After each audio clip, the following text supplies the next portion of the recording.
السلام عليكم ورحمة الله وبركاته، يا مساء الخيرات يا مساء السعادة طلاب حبايبي تالتة ثانوي. النهاردة إن شاء الله بإذن الرحمن هنبدأ مع بعض أول حصة مراجعة بإذن الرحمن. هنعتبر نفسنا ما خدناش أي حاجة خالص، هنعتبر نفسنا ما درسناش أصلا غير أولى ثانوي زي غالبية الطلبة أصلا ما حصل يعني. فانا هبدا معاك من الصفر خالص ان شاء الله، هظبط لك الدنيا، هنراجع كل حاجه بفضل الله سبحانه وتعالى، كل حاجه هنراجعها باذنك يا رب، هنحل عليها وبالتفصيل.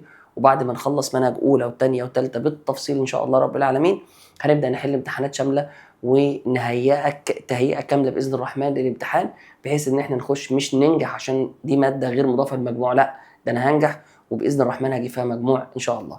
لكن كالعاده وقبل كل شيء نقول بسم الله الرحمن الرحيم. بسم الله والحمد لله والصلاة والسلام على رسول الله صلى الله عليه وسلم. اللهم لا سهل إلا ما جعلته سهلا وإن شئت تجعل الحزن سهلا.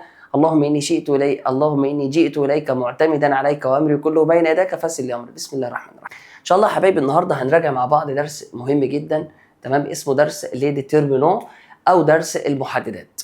هنراجع مع بعض درس لي ديترمينون أو درس المحددات. هيجي واحد يقول لي يا مسيو معلش يعني سامحني أنا أصلا مش عارف يعني إيه محددات.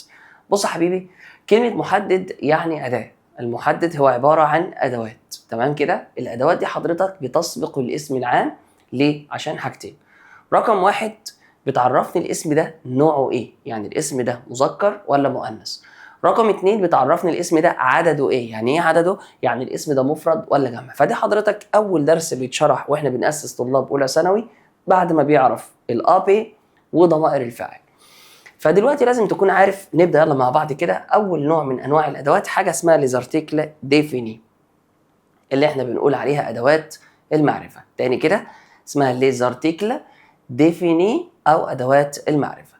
ادوات المعرفه تعريفها ايه؟ اللي هي محددات للاسم، تمام، هي محددات للاسم تستخدم امام اسم معروف لدى الجميع، اسم معروف لدى الجميع، وتترجم باللغه العربيه يبقى لازم اكون عارف ان ادوات المعرفه او ليزارتيكل ديفيني ترجمتها بالعربي ال او الالف واللام. طيب انا عندي كم اداه معرفه؟ قال لي عندي اربعه. عندي لو ولا والا ابوستروف ولي، اربعه. تاني كده عندي لو وعندي لا وعندي الا ابوستروف وعندي لي. طيب تعال نشوف استخدام الاربعه دولت اللي هم ترجمتهم بالعربي ال. اول واحده اداه التعريف لو، وتستخدم امام اسم مفرد مذكر مبدوء بحرف ساكن. مفرد مذكر مبدوء بحرف ساكن. واللا بتستخدم امام اسم مفرد مؤنث مبدوء بحرف ساكن. مفرد مؤنث مبدوء بحرف ساكن. طب اديني مثال كده. يعني مثلا لما اجي اقول لك لو لابان، طبعا انا عندي كلمه لابان دي كلمه موجوده عندي في الوحده الثالثه. طب يا مسيوم انا ما حفظتش كلمات الوحده الثالثه. ان شاء الله كل حصه هناخد مع بعض شويه كلمات بساط جدا هيظبطوا الدنيا معايا خالص. كلمه لو لابان معناها ارنب. ارنب، ايوه. وانا عندي الوحده الثالثه بتتكلم على حاجه اسمها ليزاليمو دو لا فيرم او حيوانات المزرعه. طيب ولا بتاعه المفرد المؤنث لما اجي اقول لك مثلا لا في يعني البنت. طيب رقم ثلاثة عندي ال ابوستروف. ال ابوستروف بتستخدم امام اسم مفرد مذكر او مؤنث مبدوء بحرف متحرك او اشميو. اسم مفرد مذكر او مؤنث مبدوء بحرف متحرك او اشميو. زي ايه مثلا؟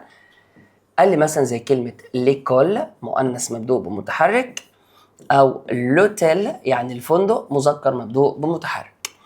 واللي بتستخدم أمام اسم جمع بنوعيه، يعني جمع مذكر زي ليزامي الأصدقاء أو ليزامي الصديقات، يبقى جمع مذكر أو جمع إيه؟ مؤنث.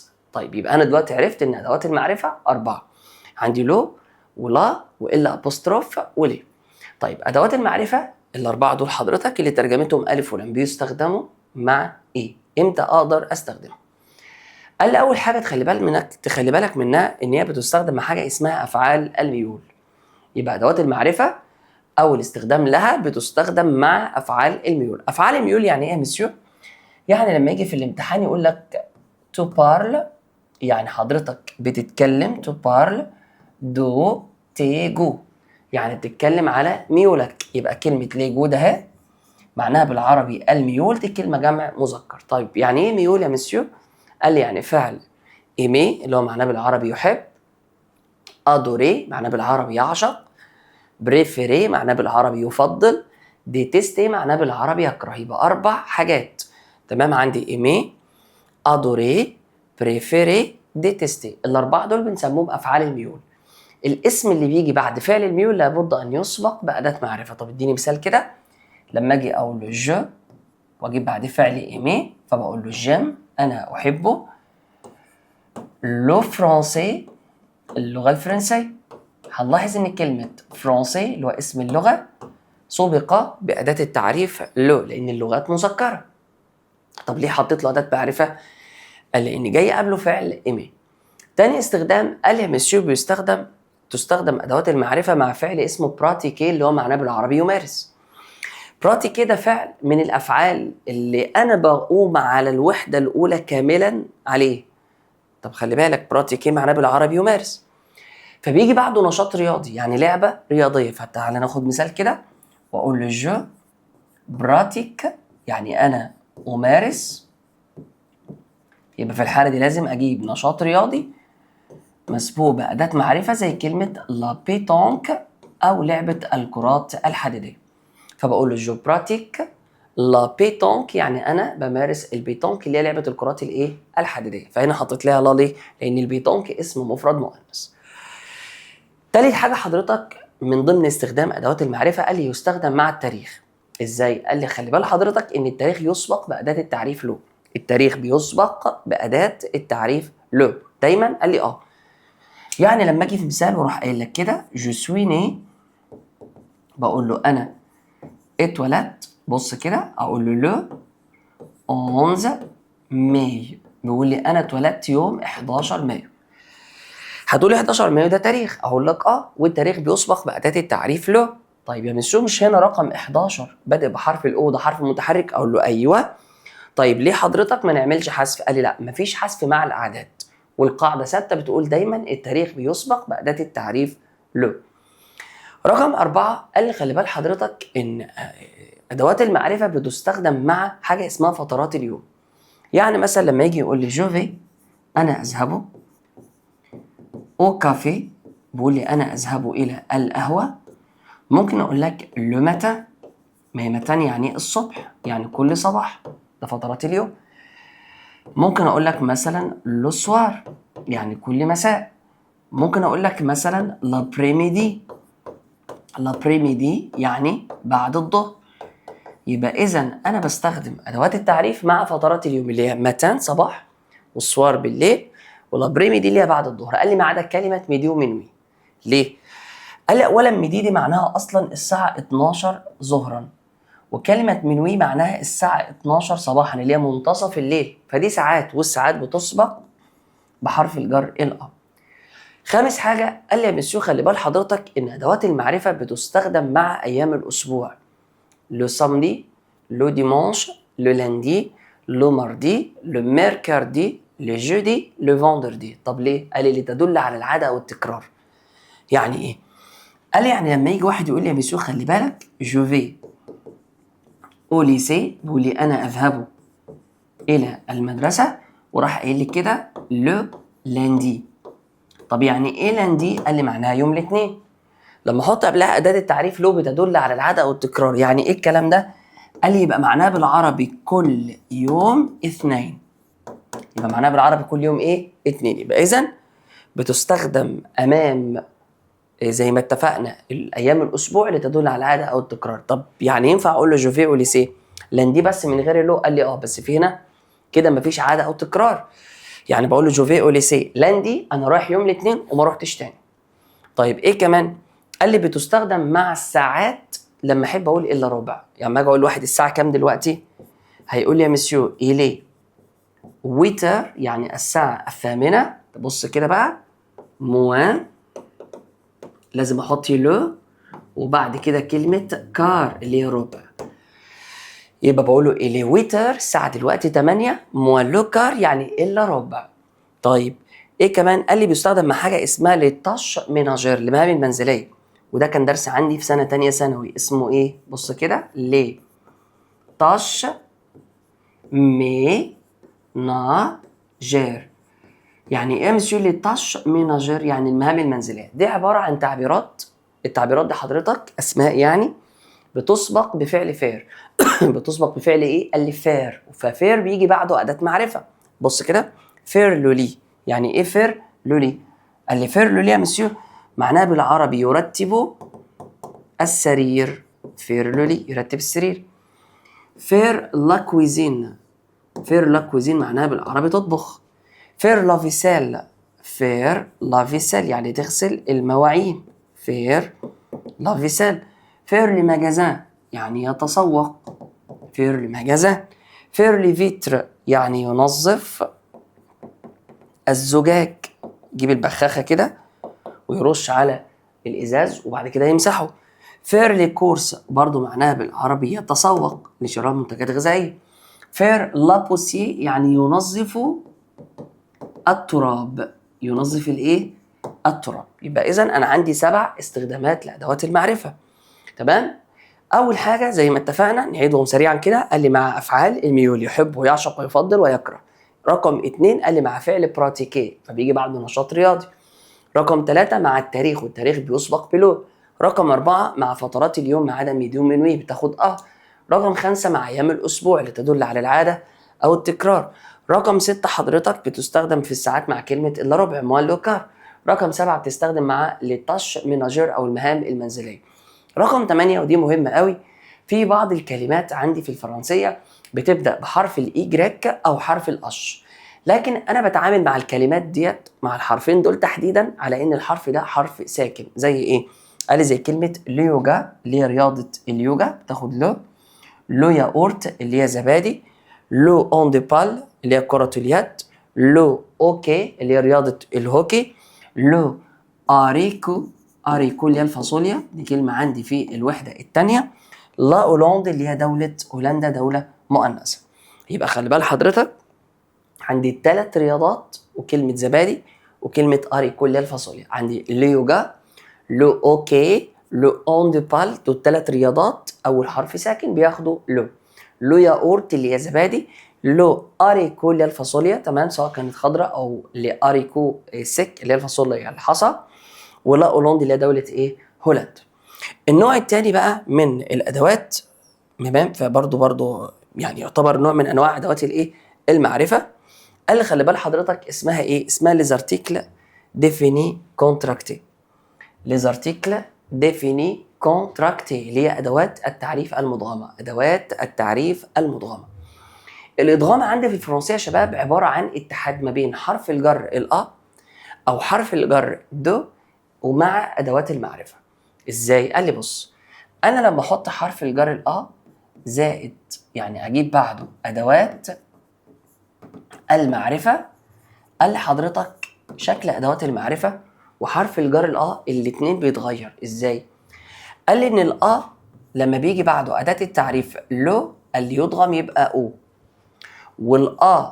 زائد لا يضغم يبقى ألا، زائد ال أبوستروف يضغم يبقى ال أبوستروف، زائد اللي بيضغم يبقى أو، والأو هنا آخرها إكس. تاني خلي بال حضرتك حرف الجر لما بيجي بعده ادوات المعرفه اللي هي لو ولا والا ابوستروف وليه بيتغير شكله. قال لي ايوه يبقى او الا الا ابوستروف او. اولا معناه بالعربي الى او في، وادوات التعريف معناها بالعربي ال. يبقى اذا الادغام بحرف الجر معناه بالعربي الى ال او في ال.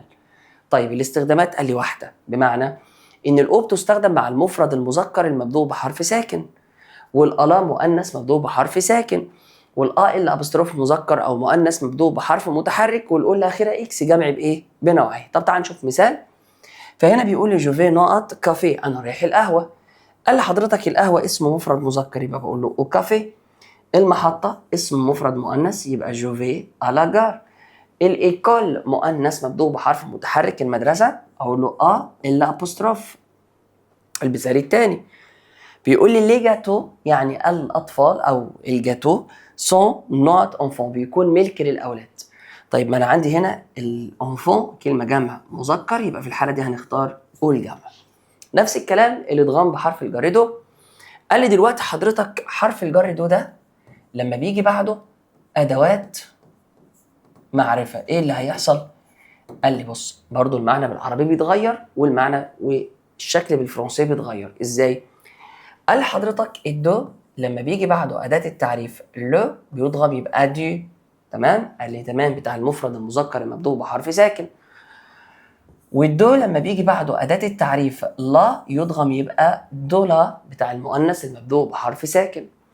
والدو زائد ال أبوستروف بيبقى دو ال أبوستروف بتاع المفرد المذكر أو المؤنث المبدوء بحرف متحرك. والدو زائد أداة التعريف ليه اللي يضغم يبقى دي الجمع، جمع بنوعي. طب الدو معناه ايه بالعربي؟ قال لي معناه بالعربي من، معناه بالعربي عن، معناه بالعربي بتاع او ملك. تمام؟ قال لي تمام. حط جنبهم الالف واللام يبقى من عن بتاع او ملك فلان. فلما يجي يقول لي جابيت انا بسكن لوان نقط كارتيه. اولا لوان يعني بعيد، ده ظرف مكان. بيجي بعده دو. قال لي طيب هي كلمة كارتيه الحي السكني اسمه مفرد مذكر يبقى لوان دو كارتيه بعيد عن الحي السكني. لاجار محطة القطار مفرد مؤنث يبقى دو لاجار مفرد مؤنث. الإيكول مؤنث مبدوء بحرف متحرك يبقى دو إلا أبوستروف. البيراميد الأهرامات يبقى دي الجمع. لكن في خلي بال حضرتك قاعدة مهمة جدا. القاعدة دي بتقول إيه؟ قال لي بتقول يضغم حرف الجر دو او حرف الجر طبعا زي ما اتفقنا يضغم يبقى له كل واحد 4 اشكال دي دو لا دو الا ابستروف دي او او الا الا ابستروف او او الجمع. تمام؟ قال لي تمام حسب الاسم الذي يليه بشرط عدم وجود فاصل. يعني ايه؟ قال لي يعني حضرتك لو انا لقيت الدو او تمام ما جاش بعده اداه معرفه يبقى ما فيش ادغام، فممكن يجي لي فاصل. الفاصل ده عباره عن ايه؟ تعال نشوف سوا. بيقول لي جو اوبي يعني انا اطيع. خلي بالك من الفعل ده عشان مهم قوي. بيقول لي انا اطيع. مونيتور يعني مدرب الالعاب الفرديه. فانا بقول له انا بطيع المدرب يبقى في الحاله دي هقول له قال لي لا استنى. المونيتور ممكن يقول لك مو يعني يجيب لي ايه؟ قال لي يجيب لي صفه ملكيه، وممكن يجيب لي يبقى صفه اشاره، وممكن يجيب لي اداه النكره الثلاثه دول حضرتك احنا بنسميهم فاصل. يبقى في الحاله دي لا يحدث ادغام. يعني ايه؟ يعني حرف الجر يفضل زي ما هو. يبقى جو اوبي مون مونيتور انا اطيع مدربي. جو اوبي سو مونيتور ان مونيتور. او يقول لي جي دون لو كادو يعني انا اعطيت الهديه. وهنا جاب لي منى. قال لي طب منى دي ايه بقى؟ قال لي بنقول عليها اسم علم. بنقول عليها اسم ايه؟ قال لي علم. واسم العلم اللي هي اسامي الاشخاص ما بتاخدش اداه. يبقى في الحاله دي حضرتك بنحط تمام كده؟ قال لي تمام. يبقى متى يلغى الادغام؟ قال لي لما يجي بعد حرف الجر فاصل بيتحط بعد حرف الجر وقبل الاسم. الفاصل ده صفة ملكية، صفة إشارة، أداة نكرة، أو اسم إيه؟ اسم علم. نفس الكلام مع الدو. بيقول جابيت لوان أنا بسكن بعيد عن، وراح قايل لي مو كارتي الحي السكني بتاعي أو سو كارتي الحي السكني ده. يبقى إذا الدو بتاعتي ثابتة ما بتتغيرش. جابيت لوان نقط كارتي أنا ساكن بعيد عن حي سكني جاب لي أداة نكرة. يبقى الدو بتاعتي ثابته ما بتتغيرش، بس هنعمل حذف لان ما ينفعش اتنين متحرك يجوا ورا بعض. هيجي واحد يقول لي طب معلش انت دلوقتي قلت لي مفيش ادغام، اقول له تمام. يقول لي عملت دو ابستروف ليه؟ اقول له يا حبيب قلبي الادغام اهو اسمه دو الا ابستروف، لكن الدو ابستروف ده اسمه حذف. اسمه ايه؟ حذف. او يقول لي جابيت لوان دو شي توا يعني انا ساكن بعيد عن بيتك، بعيد عن منزلك. يبقى متى يلغى الادغام؟ قال لي اذا كان هناك فاصلا بين الاسم وحرف الجر. يبقى يضغم حرف الجر او الدو حسب الاسم الذي يليه بشرط عدم وجود فاصل. فاصل صفه ملكيه، صفه اشاره، اداه نكره، اسم علم، او حتى يجيب لي ايه؟ قال لي ممكن يجيب لي برضو يا مسيو حرف جر، وخاصه حرف الجر ايه؟ قال لي حرف الجر شيء. ده بالنسبه للادغام. النوع الثالث من المحددات قال لي عندي حاجه اسمها ليزارتيكل انديفيني وعندي الليزارتيكل بارتيتيف. تعال بالراحه نشوف كل واحده لوحدها. اول حاجه ليزارتيكل انديفيني ادوات النكره اللي هي محددات للاسم تستخدم امام اسم نكره يعني اسم غير معروف وليس لها ترجمه في اللغه العربيه. عندي 3 اشكال، عندي عندي عندي دي. اول واحده الان تستخدم امام اسم مفرد مذكر لما اقول له ان ليفر كتاب، والإين بتاعت المفرد المؤنث لما أقول له إين في، والدي بتاعت الجمع بنوعيه لما أقول له دي زامي يعني أو دي زيكول أصدقاء أو مدارس. طيب ليس لها ترجمة في اللغة العربية. أداة التجزئة لزارتيكل بارتيتيف دي بتستخدم أمام اسم غير قابل للعد، يعني يا إما أكل يا إما شرب. ليها كام شكل؟ قال لي 4. دي دولا دو إلا أبوستروف دي. هتقولي طب ما هي شبه الإدغام بحرف الجر دو، أفرق ما بينهم إزاي؟ رقم 1 من المعنى. أدوات التجزئة ملهاش معنى بالعربي، لكن الإدغام بحرف الجر دو قلت لك حضرتك من شوية إنه معناه بالعربي من ال أو عن ال أو بتاع أو ملك. تمام؟ قال لي تمام. الحاجة التانية قال لي أدوات التجزئة يا مسيو بيجي بعدها إيه؟ في الغالب أكل وشرب. أكل أو شرب اسم غير قابل للعد، لكن الإدغام بحرف الجر دو يا بيجي بعده شخص عاقل يا بيجي بعده مكان. حضرتك لازم تكون عارف ان الديو بتستخدم امام اسم مفرد مذكر مبدوء بحرف ساكن، دولا مؤنث مبدوء بحرف ساكن، دو الا ابستروف مذكر او مؤنث مبدوء بحرف متحرك، دي جمع بايه؟ بنوعين، بس زي ما اتفقنا يا اما اكل يا اما شرب. طيب ادوات التجزئه كمان بتتعرف غالبا من الافعال اللي بتيجي معاها. طب ايه اشهر الافعال اللي ممكن يجي مع او ممكن تيجي مع ادوات التجزئه؟ قال لي بص، عندي التعبير إليا اللي هو معناه بالعربي يوجد. ممكن يوجد يجي بعده أكل وشرب، وممكن يوجد يجي بعده اسم متعلق بحالة الطقس زي ما كان عندي في سنة تانية. لو انت حتى ما درستش منهج تانية ثانوي فكان عندي درس في الترم الأولاني بيتكلم على ديكرير لو كليما أو لو تون، وصف حالة الطقس. فممكن أوصف حالة الطقس باستخدام التعبير إليا اللي بيجي بعده أداة تجزئة زائد اسم متعلق بحالة الطقس. هناخد مثال أهو، لما أقول له مثلا إليا يوجد ديفون. يعني ايه ديفون؟ يعني يوجد رياح، il y a du vent. طيب فعل مونجي، قال لي مونجي ده مشهور جدا معناه بالعربي ياكل، مونجي. عندي فعل بوار معناه بالعربي يشرب. عندي فعل اشتي معناه بالعربي يشتري. عندي فعل بروندر معناه بالعربي يطلب او يتناول، معناه بالعربي يطلب او يتناول.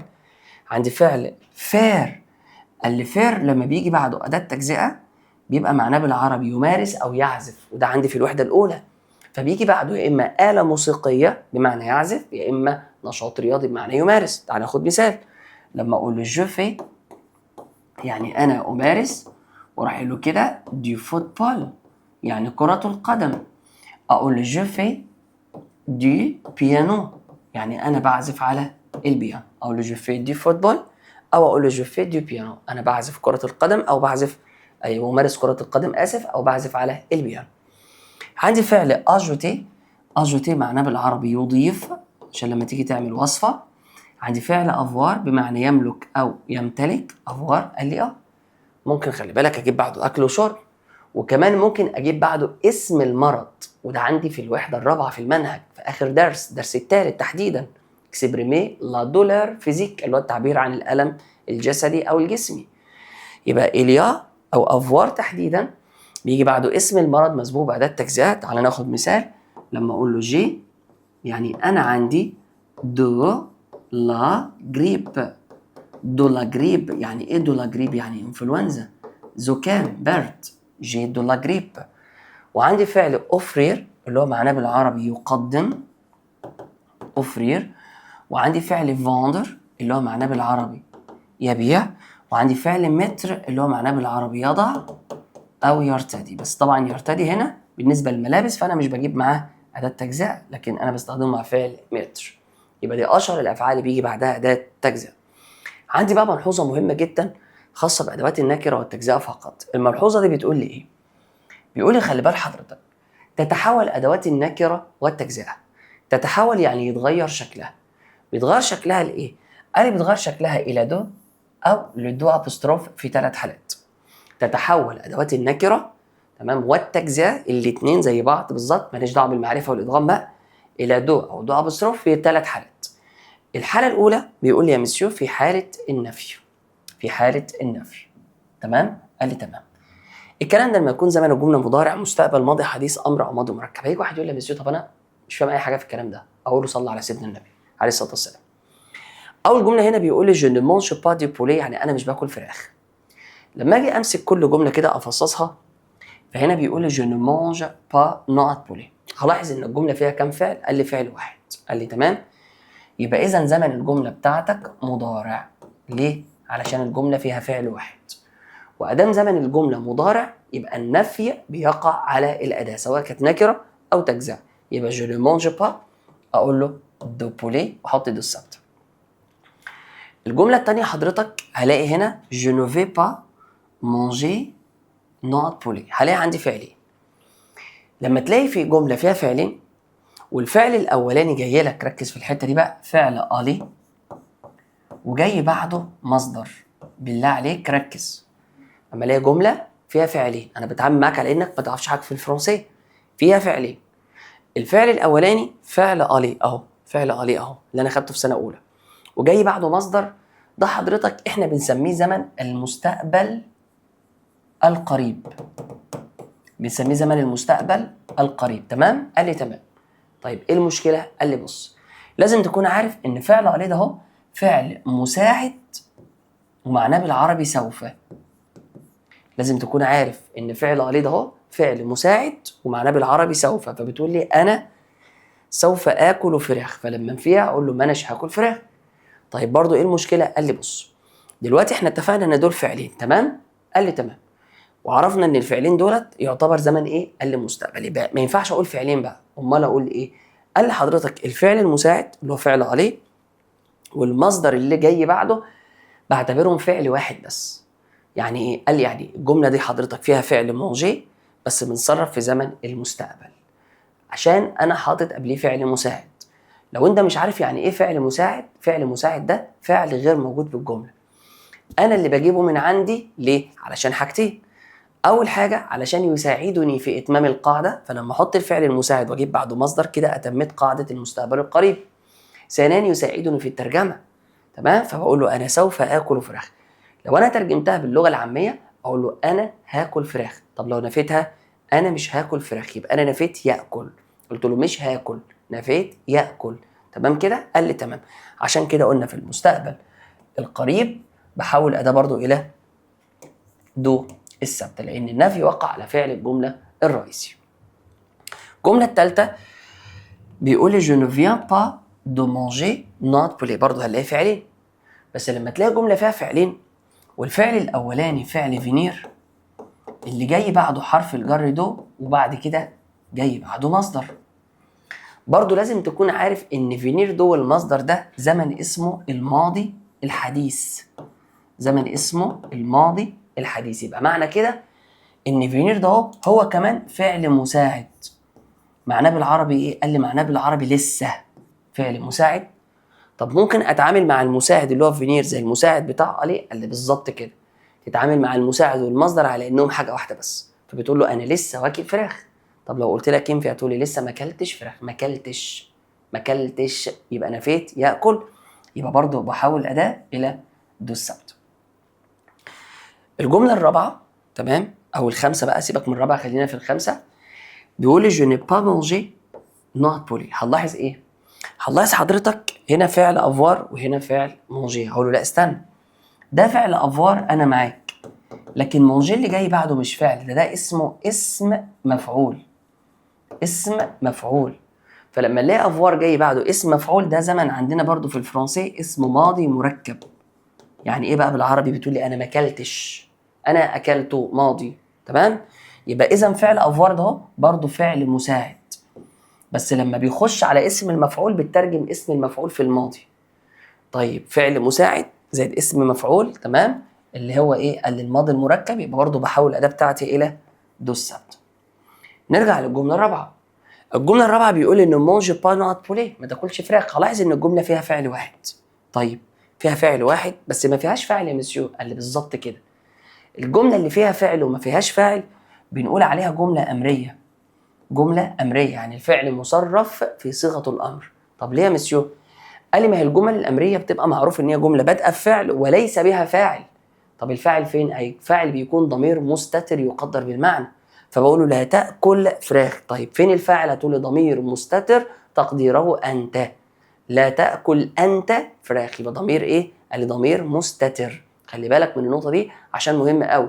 وفي زمن الامر حضرتك النفي بيقع على فعل الجمله الرئيسي، يبقى برضه بحول اداه الى دو الثابته.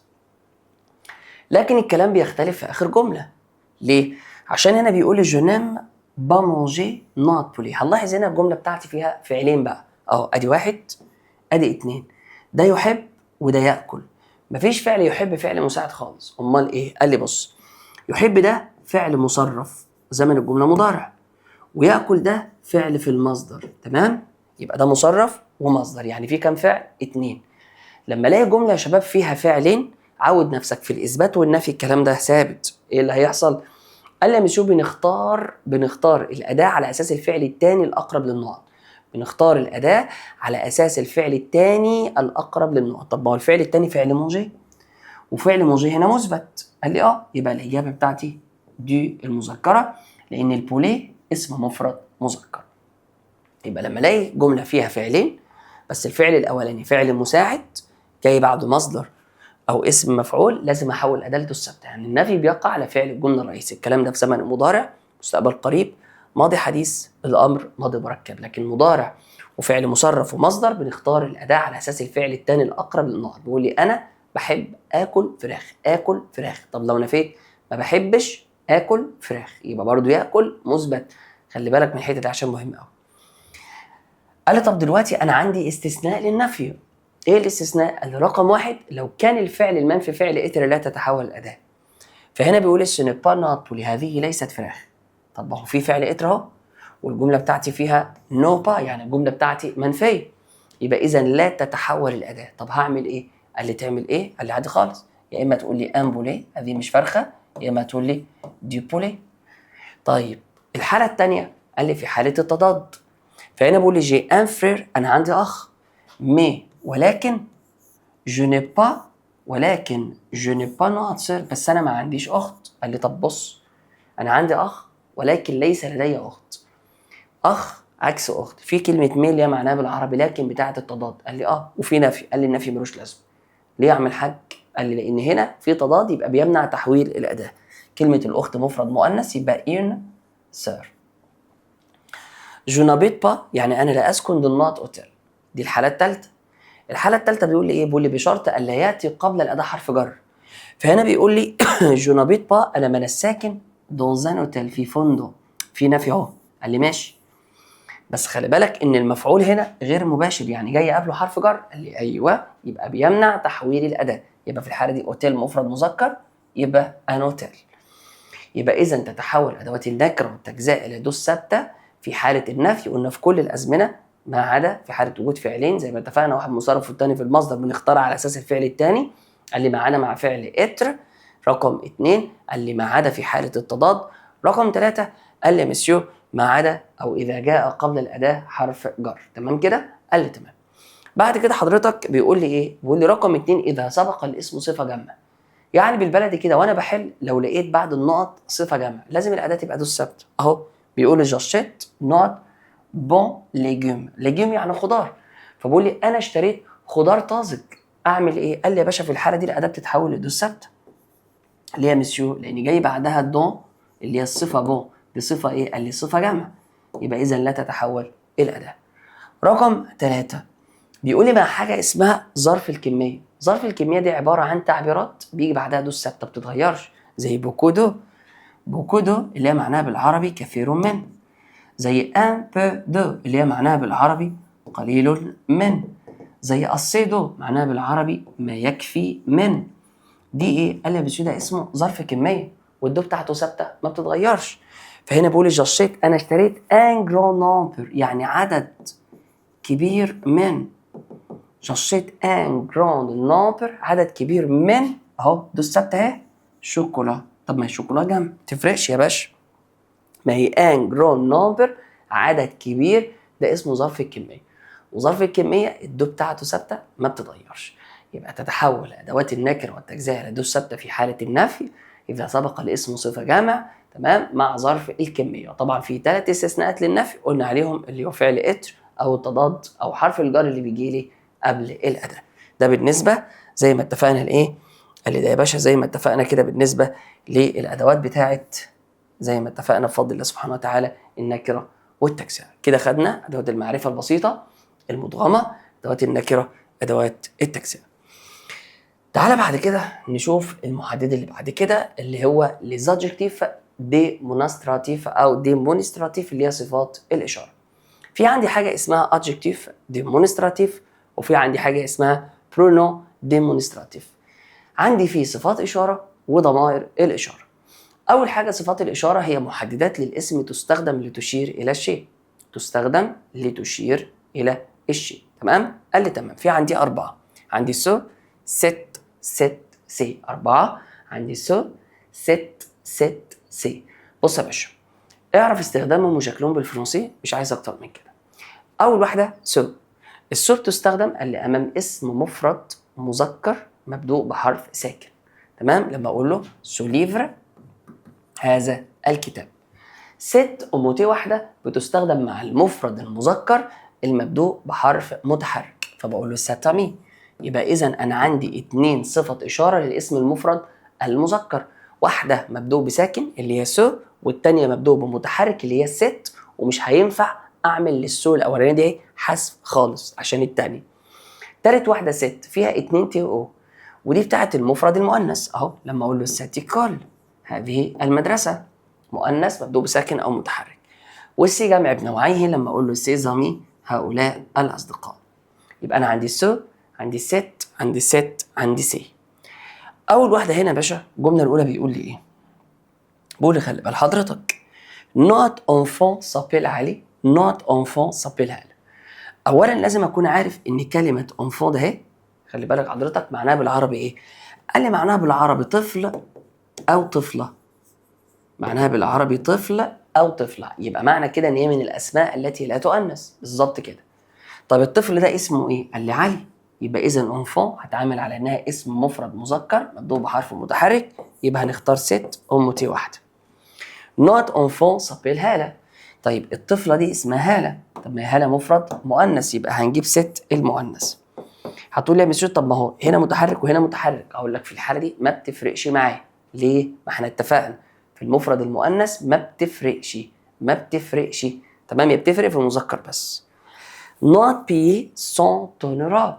يعني ايه بي؟ قال لي معناها بالعربي دولة أو معناها بالعربي دول. وانا خدت قاعده بتقول ان الاسماء المنتهيه بحرف الاس او الاكس او الزد لا تتغير عند الجمع المذكر. طب يا ترى انت دوله ولا دول؟ بص كده على فعل اتر اهو، هتلاقيه جمع، يبقى هذه الدول سون تكون اونراب في قاره اوروبا، يبقى بي هنا جمع يبقى سي. بري يعني سعر او اسعار، طب برضو مفرد ولا جمع؟ هنكمل الجمله، فبقول لي نوت بري ايه شير. ايه هنا؟ ده فعل اتر في المفرد، والشير هنا صفة معناها بالعربي غالي، مفرد برضه مش جمع، يبقى هنا هذا السعر يبقى السوبري شير، يعني هذا السعر يكون غالا. ده بالنسبة لصفات الإشارة. طيب البرونو ديمونستراتيف أو ضمائر الإشارة. ضمائر الإشارة حبايبي هي عبارة عن إيه؟ قال لي ضمير واحد اسمه سو والتاني اسمه سا. الاتنين ضمائر إشارة بمعنى هذا لا يجمع ولا يؤنث. طب إيه الفرق ما بينهم؟ قال لي بص يا غالي عليا، السو الاولانيه ده اهي حضرتك بيجي بعدها فعل اتر في المفرد بتبقى سي بالمنظر ده كده، وبيجي بعدها اسم مفرد. وفي الجمع ما بتنجمعش. قال لي يبقى سو وتصريف فعل اتر بيتغير يبقى سون، يبقى سي وسو سون، سي وسو سون. دي بيجي بعدها اسم مفرد ودي بيجي بعدها اسم جمع. لازم اكون عارف ان ضمير الاشاره سو دهوت حضرتك بيساوي فعل، بيساوي الضمير إل أو الإل افيك اس، ما بيجيش بعده غير فعل اتر. لكن الصا لما بتيجي تصرف مع الفعل، واي فعل بقى بيجي بعده غير اتر طبعا بخلاف اتر، بيساوي الضمير إل فقط. طب تعال نشوف مثال كده. بيقول لي سونات اهنمي، طبعا عمل حذف هنا، نقول له كتر خيرك. ليه؟ عشان هنجيب فعل اتر في المفرد وبعديه اسم مفرد. طيب السو هنا جاي بعدها اسم جمع، نقول له برضو كتر خيرك، يبقى اقول له سوسون واقول له دي زمي هؤلاء اصدقاء، يبقى سي زائد اسم مفرد سوسون زائد اسم جمع. هنا بقول لي ميزامي يا صديقاتي كومون سانوات، عايز اقول له كيف حالكن. حضرتك هنا الفاعل ايه؟ قال الضمير صا يا مسيو. طيب ماشي، والضمير صاعد على مين؟ على ميزامي يا مسيو. ماشي، بس طبعا هنا ميزامي لازم تكون فاهم ان مالهاش اي 30 لازمه، لان انا بصرف الفعل مع صا مش مع ميزامي. فبصرف مع صا، انت حضرتك قلت لي ان صا بتساوي الضمير ايه؟ قال لي يبقى في الحاله دي الاجابه بتاعتي فا، يبقى بقول له mes amis يا صديقاتي comment ça va يعني كيف حالكن. طب افرض خليت mes amis ده اهي خليتها علي، هقول له علي comment ça va برضو كيف حالك. يبقى اللي اتغير المعنى بالعربي فقط، لكن الكلام بالفرنسي لازم اكون عارف ان صا بيساوي ايه عند تصريف الفعل. ده بالنسبه لصفات الاشاره وضمائر الاشاره. نختم بقى بالمحدد الاخير اللي هو les adjectifs possessifs او صفات الملكيه. صفات الملكيه حبايبي هي عباره عن محددات للاسم تستخدم للتعبير عن المملوك او الشيء الذي نتحدث عنه. يعني لما اجي اقول لحضرتك يا جماعه القلم ده قلمي، كده انا عندي كام طرف؟ قال لي 2 يا مسيو. انا صاحب القلم. انا بقى مين؟ قال لي يا مسيو المالك، وممكن نقول عليه ايه كمان؟ وممكن نقول عليه الفاعل. يبقى الطرف الاولاني المالك او الفاعل، لكن القلم نفسه اسمه ايه؟ قال لي اسمه مملوك او ممكن نقول عليه مفعول. المملوك او الايه؟ او المفعول. الفاعل لما يكون جو والمملوك مفرد مذكر بتجيب معاه صفة الملكية مو، ولو مفرد مؤنث بتجيب معاه صفة الملكية ما، ولو جمع بنوعيه بتجيب معاه صفة الملكية مي. وبالترتيب بقى يبقى الجو بيجي معاها قال لي مو ما مي. طيب لو الفاعل بتاعي تو قال لي يبقى تون تا تي. طب لو الفاعل بتاعي إل وإل يبقى سون سا سي. لو الفاعل بتاعي نو يبقى نوتر نو. بس خلي بالك ان النوتر دي بتاعت مين؟ المفرد، ونو دي بتاعت مين؟ قال لي الجمع. طب لو الفاعل فو يبقى فوتر فو. طب الفاعل إل وإل افيك اس يبقى لور افيك اس. يبقى الجو بيجي معاها مون ما مي، والتي تون تا تي، والإل والإل سون سا سي، والنو نوتر نو، والفو فوتر فوتر فو، والإل والإل لور افيك اس. طيب هبص لهم كتير قوي، احل ازاي؟ قال لي بص يا غالي عليا، اول حاجه حبيب قلبي لازم تخلي بالك منها انك تطلع الطرفين الفاعل والمفعول. تمام؟ قال لي تمام. تاني حاجه يا حبيب قلبي لازم تكون عارف ان الفاعل ده بيخليني افكر في 3 صفات بس، لكن المفعول هو اللي بيخليني اختار واحده من ال3. تاني كده بص، جو في نوت دوفوار انا بعمل واجباتي. هنا الفاعل بتاعي حبايبي جو. اما اجي ابص للجدول هنا الجو بيجي معاه قال لي مو وما ومي، بيجي معاه مو وما ومي. طب اختار بقى مو ولا ما ولا مي؟ قال لي حسب المفعول، الاسم اللي بعد النقط. الاسم اللي بعد النقط كلمه ديفوار كلمه جمع، يبقى الاجابه بتاعتي مي. اقول له جو في مي ديفوار يعني انا بعمل واجباتي. طيب الملحوظه رقم 2 بيقول لي جو كوني نقط ادرس. طيب اول حاجه بيقول لي انا عايز اقول له انا عارف عنوانك. هنلاحظ هنا ان كلمه ادرس اسم ايه؟ قال لي اسم مفرد مؤنث. اسم مفرد مؤنث. طيب انا عندي تون بتاعت المذكر، ومي بتاعت الجمع، وصا مفرد مؤنث، وفو دي بتاعت الجمع. هنستبعد الاثنين بتوع الجمع، فاضل لي 2 مفرد، واحده مذكر واحده مؤنث. هحل معاك الجمله دي بطريقتين. الطريقه الاولى طريقه غلط مليون في الميه، الطريقه الثانيه الطريقه الصح. تمام؟ تعال نشوف سوا. انت دلوقتي قلت لي يا مسيو كلمة أدريس اسم مفرد مؤنث، حلو، اللي هي العنوان. أقول له تمام، مفرد مؤنث يبقى هنختار صا. طيب خليني ماشي معاك واحدة واحدة. لو أنا حطيت لك صا هنا، مش ملاحظ إن ده متحرك وده متحرك؟ قال لي آه. طب أعمل حذف. يعني إيه أعمل حذف؟ يعني أخلي الصا تبقى اس أبستروف؟ أقول له لا، الكلام ده غلط، ما ينفعش. ليه ما ينفعش؟ أولا لسببين. السبب الأولاني يا حبايبي إن أصلا الاس أبستروف ده ضمير مفعول. ضمير إيه؟ مفعول. الاس أبستروف ضمير مفعول. السبب الثاني ما ينفعش اعمل حذف لصفات ملكيه اصلا. طب اعمل ايه؟ قال لي بص بقى، لو الاسم اللي قدامك مفرد مؤنث ومبدوء مفرد مؤنث ومبدوء بمتحرك، تروح في الحاله دي عامل ايه؟ تروح واخد المو بدل ما، والتون بدل تا، والصون بدل صا، على حسب الاختيارات بقى. يبقى معنى كده ان المو والتون والصون لهم كام استخدام؟ قال لي 2. 1 قال لي مع المفرد المذكر، 2 مع المفرد المؤنث المبدوء بحرف متحرك. يبقى في الحاله دي هنختار صفه الملكيه تون، واقول له جي كوني تون ادريس يعني انا عارف عنوانك. رقم 3 لو الفاعل بتاعي الضمير الاون، اعمل ايه بقى؟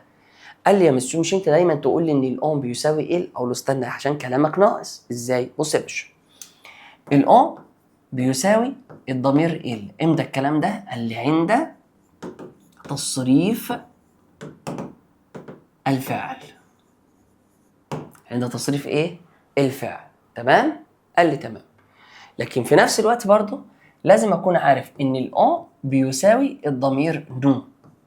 الاون بيساوي الضمير نو امتى؟ قال لي بص، لو انت حضرتك هتترجمه باللغه العربيه بيساوي نو، طب ما هي نو معناها بالعربي نحن، يبقى النو والاون الاثنين نحن. قال لي ماشي.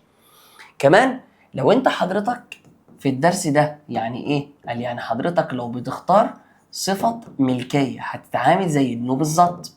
يبقى معنى كده ان النو بيجي معاه ايه؟ قال لي النطر نو هو والضمير الاون. تالت حاجه، لو انا بقى بختار ضمير توكيد، نكتبها لك فوق هنا 3 اهو. لو انا بختار ضمير توكيدي برضه هتختار الضمير النو.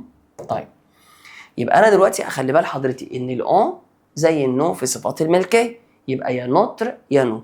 وكلمه ديفوار كلمه جمع، يبقى الاجابه بتاعتي هتبقى نو الجمع، والباقي يا باشا ما ينفعش. رقم 4 بيقول لي في حاله الاحترام بنستخدم فوتر فو. فوتر فو ازاي؟ صلى على سيدنا النبي صلى الله عليه وسلم. بقول له مسيو يا سيدي دوني موا نوت ستيلو، من فضل حضرتك اعطيني ستيلو. يعني ايه؟ يعني قلم الجاف بتاع حضرتك. اقول له طيب. هلاحظ ان الجمله هنا اخرها او زد.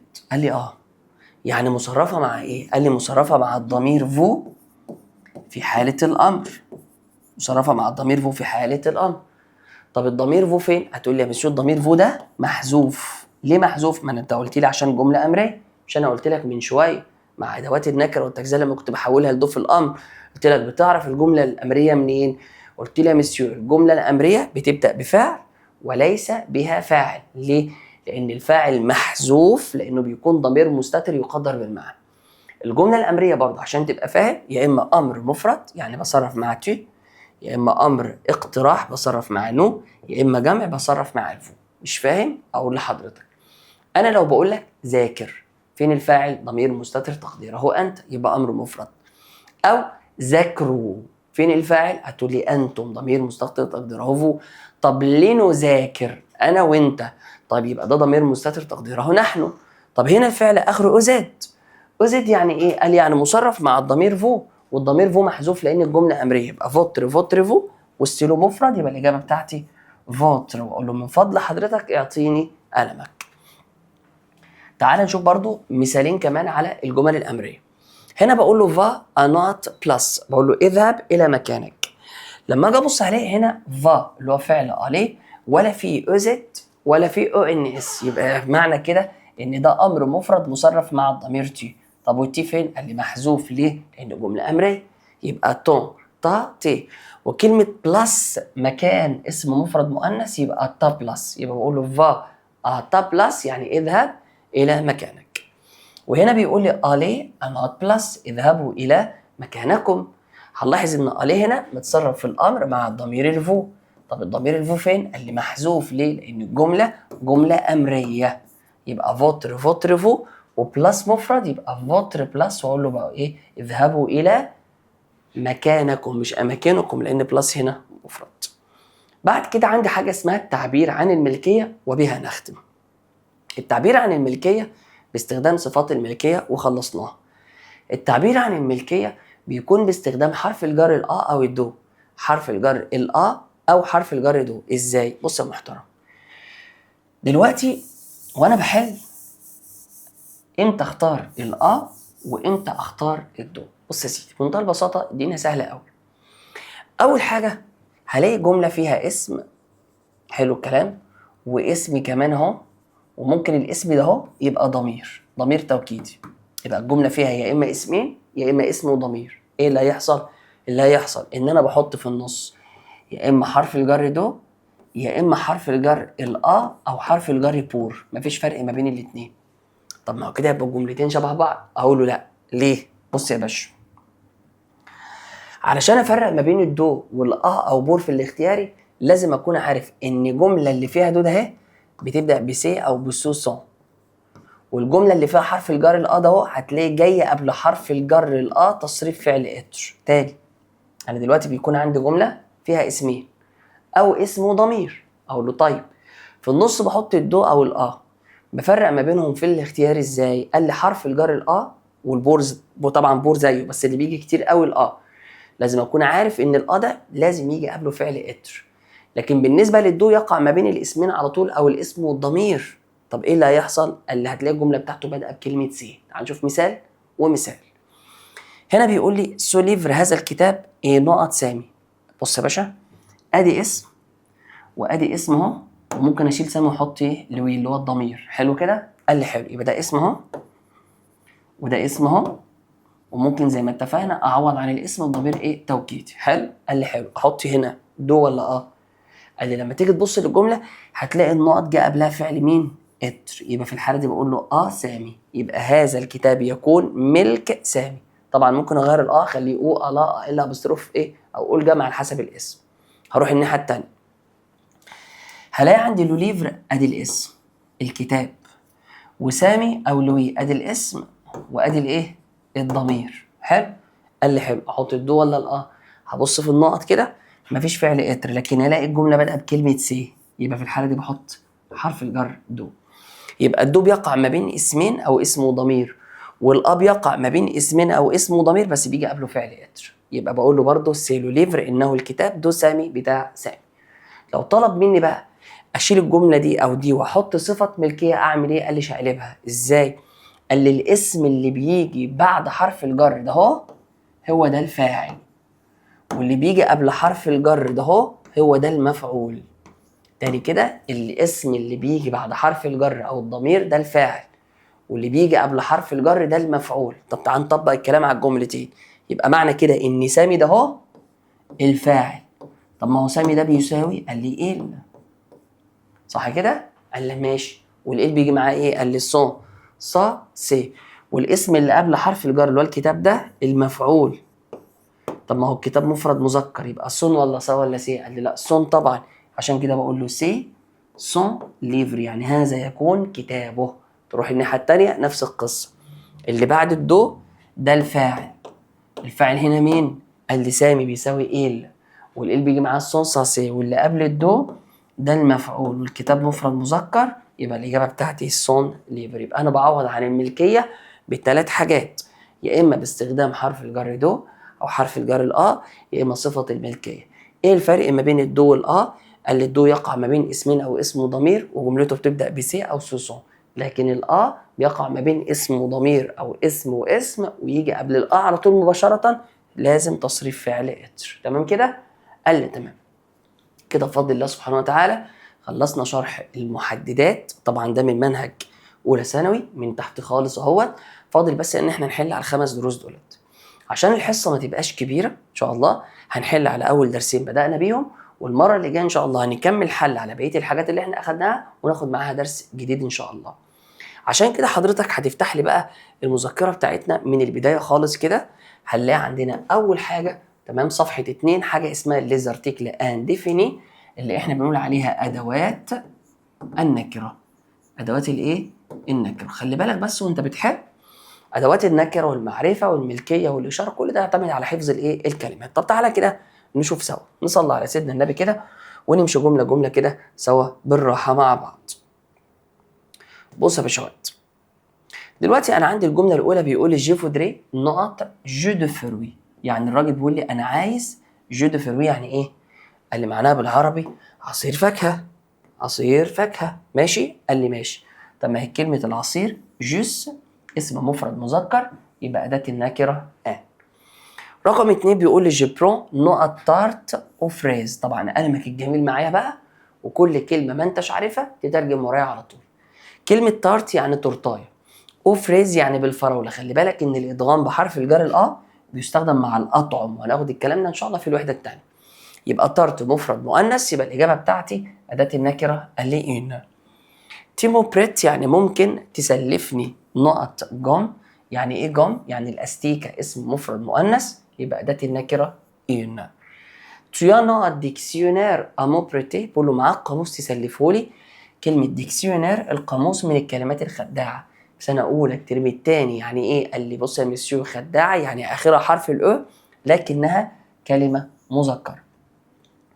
تيانوت أسبرين حبوب الصداع اسم مفرد مؤنث، يبقى في الحالة دي بقول له إناسبرين عندي في الوحدة الرابعة. جو برون نوع كوكا، بقول له أنا بتناول كوكا كولا اسم مفرد مذكر يبقى الآن، لأن إيه الأطعمة والمشروبات الغير منتهية بحرف الأو مذكرة. تيا نوع شيان، بقول له أنت معاك كلب، الكلب اسم مفرد مذكر يبقى بقول له ان شيان في الوحدة الثالثة. جو كوموند أنا طلبت اون سالاد سلطة اسم مفرد مؤنث يبقى اون المؤنثة، الأطعمة المنتهية بحرف الأو في الغالب مؤنثة.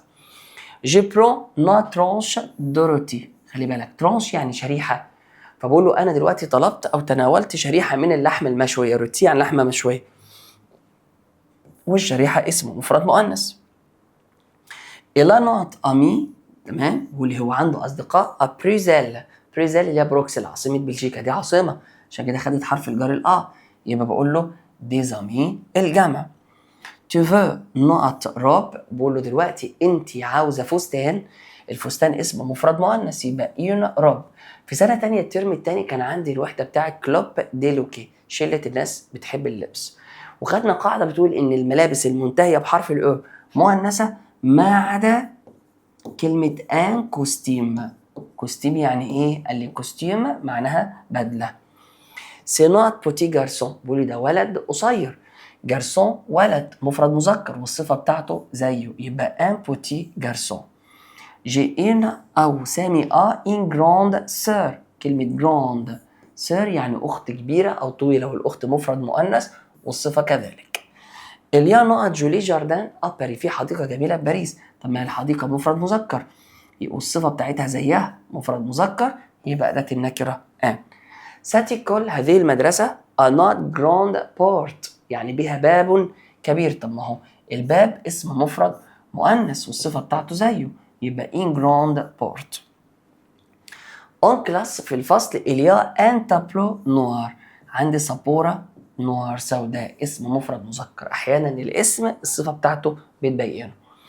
ماريا نقط نوفيلامي، وهنا بيقول لي سارة نقط نوفيلامي.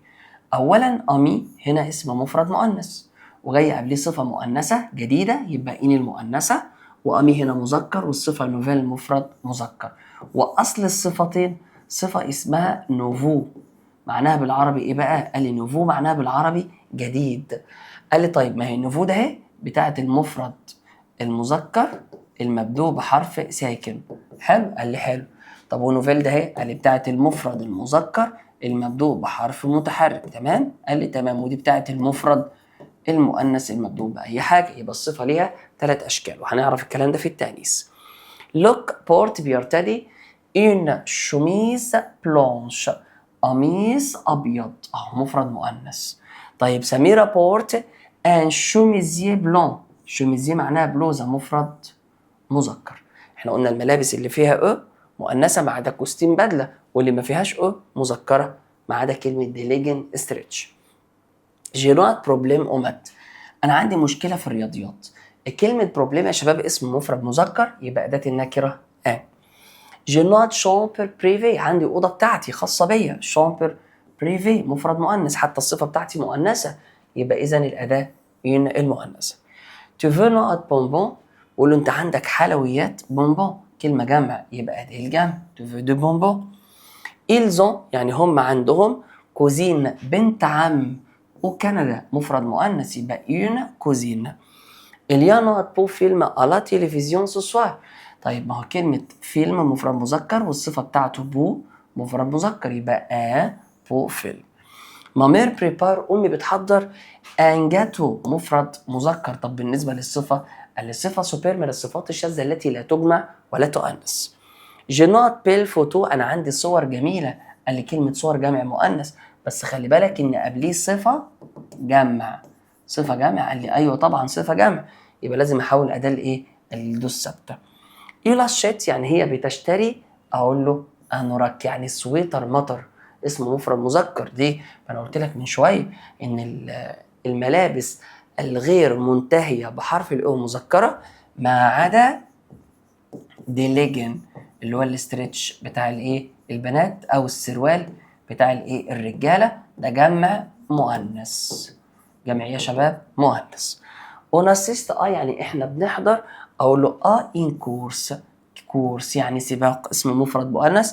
الابري يعني هو التقط او اخذ.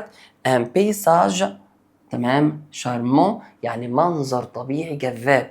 اي كلمه اخرها اج مذكره يبقى ان بيساج. حتى كلمه شارمون معناها ساحر او جذاب، دي صفه مفرد مذكر. وخلي بالك الكلمه اللي اخرها اج مذكره، خلي بال حضرتك، ما عدا une image، une image اللي هي صورة، une plage اللي هو شاطئ، une cage اللي هو قفص الحيوانات، une page اللي هي معناها بالعربي صفحة. يبقى أي حاجة آخرها آج زي ما اتفقنا مقطع ده من المقاطع المذكرة، ما عدا une image اللي هي صورة، plage اللي هو البلاج أو الشاطئ، cage اللي هو قفص الحيوانات، وباج اللي هي الايه اللي هي الصفحه، وباج اللي هي الايه الصفحه. دي فيها مشكله؟ تمام. بعد كده انا عندي هنا ليزارتيكل ديفيني اللي هي ادوات المعرفه. ادوات الايه المعرفه، اللو والله واللي والال ابستروف. بيقول نوت بارون دي منى اون لو ميم اج، والدي منى لديهم نفس العمر. طب ما هو الوالدين حضرتك كلمه جمع، يبقى اداه التعريف ليه. نوت فرانس سو تروف اون اوروب. فرانس اللي هي دولة فرنسا، دولة مؤنثة. طب عرفتي منين؟ يعني هتاخد لا؟ قال لي الدول المؤنثة اللي هي الدول المنتهية بحرف الأو، هي الدول المنتهية بحرف الأو، ما عدا لو مكسيك اللي هي دولة الايه؟ المكسيك، تمام. وايه كمان؟ وزيمبابوي، زيمبابوي، وايه كمان؟ وكامبودج اللي هي كمبوديا، وايه كمان؟ موزمبيق اللي هي دولة موزمبيق، تمام. وزائر اللي هي الكونغو الديمقراطية حاليا. يبقى أي دولة بتنتهي بحرف الأو مؤنثة ما عدا المكسيك، زيمبابوي، كمبوديا، موزمبيق، زائر. نوت هولندا اي اكوتي دو l'Allemagne أو دو l'Allemagne. قال لي خلي بالك هولندا، دولة هولندا دولة إيه؟ قال لي دولة مؤنثة ما آخرها حرف الأو، وأنا علقت على القش بتاعتها وقلت إن هي ساكنة.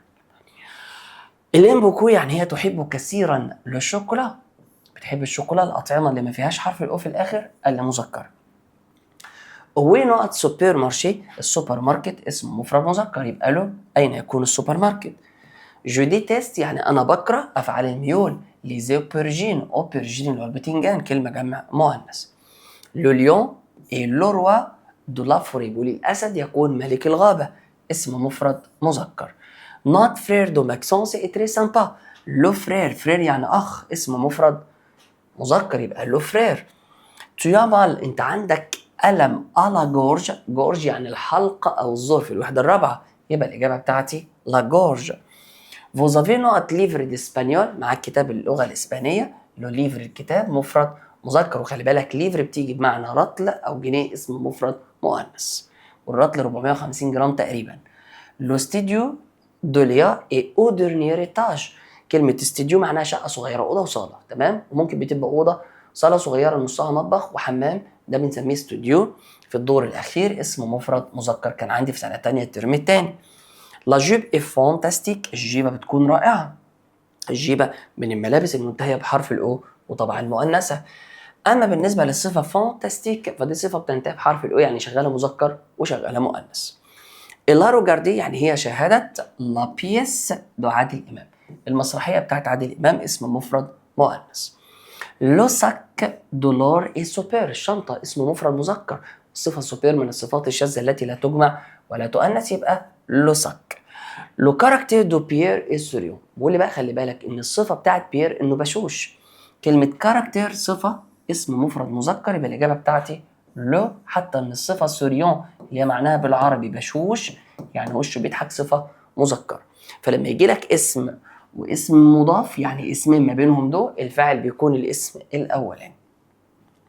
لو اون بال، خلي بال حضرتك كرة اليد. طيب احنا علقنا على 3 رياضات، فقلنا من ضمن الرياضات اللي انا عندي الاون بال او كرة اليد. حضرتك دي بتكون ايه؟ هنا بيقول لي مون سبور بريفيري، رياضتي المفضلة. رياضتي الايه المفضله، وقلنا ان القش بتاعتها ساكنه، يبقى الاجابه بتاعتي لو. وعامه في قاعده بتقول الرياضات التي تلعب بالكره كلها مذكره ما عدا لابيتونك لعبه الكرات الحديديه. لا ناسيوناليتي دو لوكا الجنسيه بتكون فرانسيز، الجنسيه الفرنسيه اسم مفرد مؤنث. ربما معناها وجبه او وجبات. طب يا ترى هي جمع ولا مفرد؟ بص للفعل والصفه. هقول له سون تكون يبقى جمع الوجبات. طب ليه ما بصش للصفه؟ لان الصفه ديليسيو اللي هي معناها بالعربي لذيذ اخرها اكس، والصفه اللي اخرها حرف الاكس لا تتغير عند الجمع المذكر. نوت مستر ايتاناسكت. خلي بالك من المثال ده علشان حلو قوي. ليه بقى؟ اولا انا عندي الامستر اللي هو الفار الهامستر ده كان موجود عندي في الكومباريزون او المقارنه في الترم الثاني تانية ثانوي، القش بتاعته ساكنه. وخلي بالك برضو من كلمه انسكت عشان ما تنخدعش فيها، انسكت من الكلمات الخداعه اللي بتنتهي بحرف الاولى كأنها كلمه مذكره، يبقى في الحاله دي بقول له لو امستر اللي هو الفار الهامستر. نفس الكلام برضو عندي، خلي بالك من ضمن الكلمات اللي عايزك تخلي بالك منها واكدت عليها وانا بشرح، اليوجا تمام ولو ياقورت، لو يوجا تمام ولو ياقورت. طيب تعال كده نشوف الكلمتين دول سوا. اول حاجه انا عندي رياضه اليوجا، اول حرف فيها ايه؟ قال لي الاجابه هتتعامل على انه حرف ساكن، يبقى اقول له الام لو يوجا، هي بتحب رياضه اليوجا. وعندي لو ياقورت الزبادي، فبقول له انا دور احنا بنعشى لو ياقورت الزبادي. فقلنا الثلاث رياضات والزبادي والامر خطير مش عادي، ثلاث رياضات اللي هي رياضه الاونديبال والاوكي تمام، وعندي اليوجا، وعندك كلمه ياقورت، وعندك الامستر، وعندك لا اولاند علقنا عليها من شويه، وعندنا لو اري كل الفاصوليا، وهكذا. نو بريفيرون احنا بنفضل الباجيت. لا باجيت اللي هو العيش الفينو او العيش الفرنسي، العيش اللي هو الفينو الطويل ده. واي كلمه اخرها ات تمام لازم تكون عارف ان هي مؤنثه، ما عدا كلمه في سنه اولى اسمها انسكليت اللي هو الهيكل العظمي. سكليت معناها بالعربي هيكل عظمي. غير كده اي حاجه اخرها ات مؤنثه، باجيت، كاسكيت، بيسيكليت تمام، وهكذا. لو دلتا بلان ايتان سبور. دلتا بلان اللي هو الطيران الشراعي، الطيران الحر الشراعي. قال دي رياضه بتنتهي بحرف الاو لكنها رياضه مذكره. جوفي نعم انا اذهب، اقول له الا كومباني الى الريف اسم مفرد مؤنث، يبقى الا كومباني. نوت فيرم اي بلان دانيمو، بيقول لي هذه المزرعه مليئه بالحيوانات. بص المزرعه اسم مفرد مؤنث، حلو الكلام؟ قال حلو الكلام. لو ركزت هتلاقي في بعدها تعبير اسمه بلان دو يعني مليء به. اولا تبقى عارف ان الدو بتاعته ثابته، لكن كلمه بلان دي بتنجمع وبتتأنس على حسب ايه الاسم التي تعود عليه، فهنا أنسة عشان كلمة لافيرم اسم مفرد مؤنث. اونيتيليز نحن نستخدمه، بيجي بعدها مفعول مباشر، لمويان اون كومر يعني وسائل النقل العامة.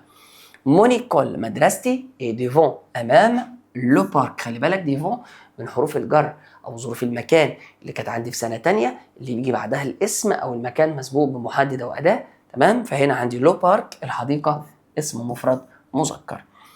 لا فوري الغابة تمام، بريديسي قريبة من هنا، الغابة اسم مفرد ايه؟ قال لي مؤنث.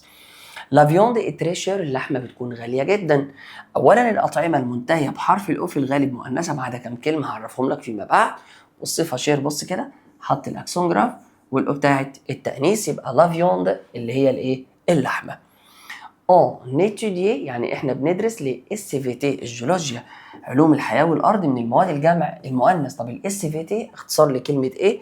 اختصار لكلمه اسمها اهو لي سيونس، لي سيونس دو لا في اي دو لا تير. لي سيونس دو لا في اي دو لا تير، لي اس في تي اللي هي علوم الحياه والايه؟ والارض. الحصه اللي جايه ان شاء الله هتحل لي ليزادجكتيف ديمونستراتيف اللي احنا بنقول عليها صفات الاشاره. صفات الايه؟ الاشاره. ده هيتحل اول حاجه في الواجب. تعالى كده نشوف غيره اهو ليزادجكتيف ديمونستراتيف او اللي احنا بنقول على صفات الايه؟ الاشاره. طيب ايه كمان؟ قال لي تعالى كده نشوف سوا. عندنا كمان ليزارتيكل بارتيتيف اللي هي بنقول عليها ادوات التجزئه. برضو ادوات التجزئه دي بتتحل فين؟ قال لي برضو هتتحل في الواجب. طيب ايه كمان؟ les adjectifs possessifs اللي هي صفات الملكية، هي كمان الملكية برضو هتتحل في الواجب. ماشي. ولا بوزيسيون افيك اتر او دو، يعني الملكيه مع حرف الجر او حرف الجر دو، برضه ده هيتحل فين؟ ده برضه يا غالي عليا هيتحل في الواجب. حلو كده؟ قال لي حلو كده. المره اللي جايه بمشيئه الرحمن حضرتك هتحل او هتسمع ايه؟ قال لي بص، حضرتك المره اللي جايه ان شاء الله هتجيب لي بقى ايه؟ الوحده الاولى. طيب الوحده الاولى دي حضرتك موجوده عندي صفحه كام؟ تعالى كده نشوف سوا. اهيت موجوده صفحه بسم الله الرحمن الرحيم كده. اول حاجه اهوت، ايوه صفحه 46. بص لي كده في الترقيم تحت كده الاول نتاكد. ايوه باج 46 او 46. هنسمع المره اللي جايه ايه يا مسيو؟ هنسمع المره اللي جايه مع بعض هنا الرياضه اللي هم دول كده حضرتك، دول بس اللي هيتسمعوا. ايوه دول بس اللي هيتسمعوا المره اللي جايه. تعالى كده نشوف سوا ونقرا مع بعض. لو فوتبول، لو ريكبي، لو سيكليسم، تمام، لو سيكليزم، l'équitation, le kitesurf, l'escalade, la pétanque, le tennis, la natation, le patinage, le badminton, le judo, le karaté, le handball, le volleyball, le basketball, le ping-pong, la gymnastique, la boxe. تمام يا باشوات؟ دول ان شاء الله اللي هيتسمعهم المره اللي جايه، ونشوفك ان شاء الله الحصه اللي جايه ودرس جديد ومراجعه جديده. بس اهم حاجه نحفظ الكلمات اللي بنقول عليها، ونعمل الواجب المطلوب مننا، وتذاكر من البي دي اف بتاع الحصه اول باول. ان شاء الله ان شاء الله ان شاء الله مش هسيبك غير وانت نجم في اللغه الفرنسيه ان شاء الله. ونشوفك على خير في حصه جديده ودرس جديد. والسلام عليكم ورحمه الله وبركاته.